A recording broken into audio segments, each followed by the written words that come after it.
Hi guys, so today I'll be doing the shoulder mobility test and the sit and raise test with my client David Van Rooyen. So the main focus or purpose of shoulder mobility test is to test the muscles around your shoulder, your chest and your scapula. So mainly your deltoids, your pectoralis majors and the muscles that's surrounding your scapula. Infraspinatus, teres mine, your sits muscles. So, how to score? So, the equipment that we use for this test is just a measuring tape. That's all. So, the mobility test. Starting position, measure the length of the participant's hand. They need to make a tight fist with both hands.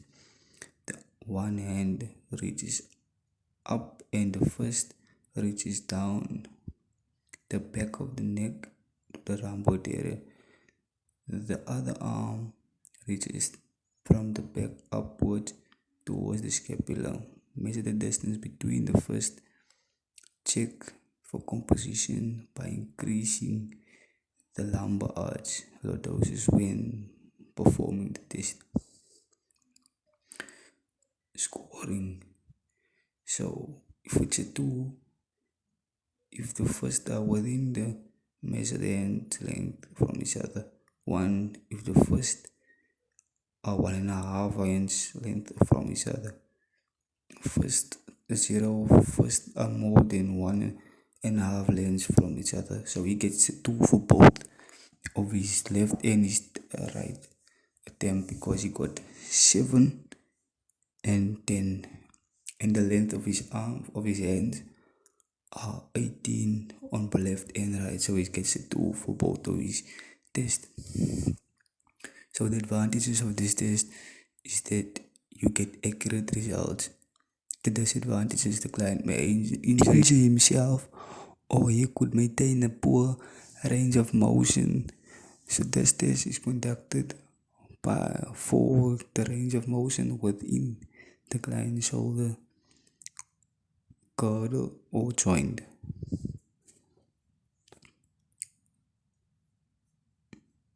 Make sure that the client always maintains a proper fist when testing the client. Sit and reach. This test involves sitting on the floor with legs stretched out ahead. Shoes should be removed, the soles of the feet placed against the box. Both knees should be locked and pressed flat to the floor. The tester may assist by holding them down. This test measures the flexibility in the hamstrings and the lower back muscles. So maintain always maintain that your knees are locked and your stays on the floor.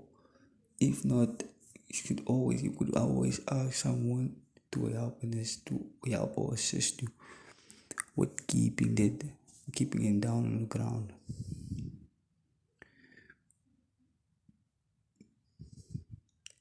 As you go, as you move forward, you could always breathe out and push as far as possible. As far as possible. So with my client he got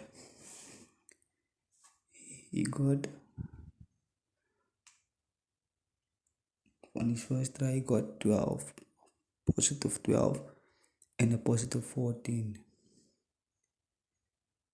which are which comparing to the norms which are good and excellent, which are very very good. So that means that he is quite flexible in his hamstrings and his lower back. So this means that there is still room for improvement.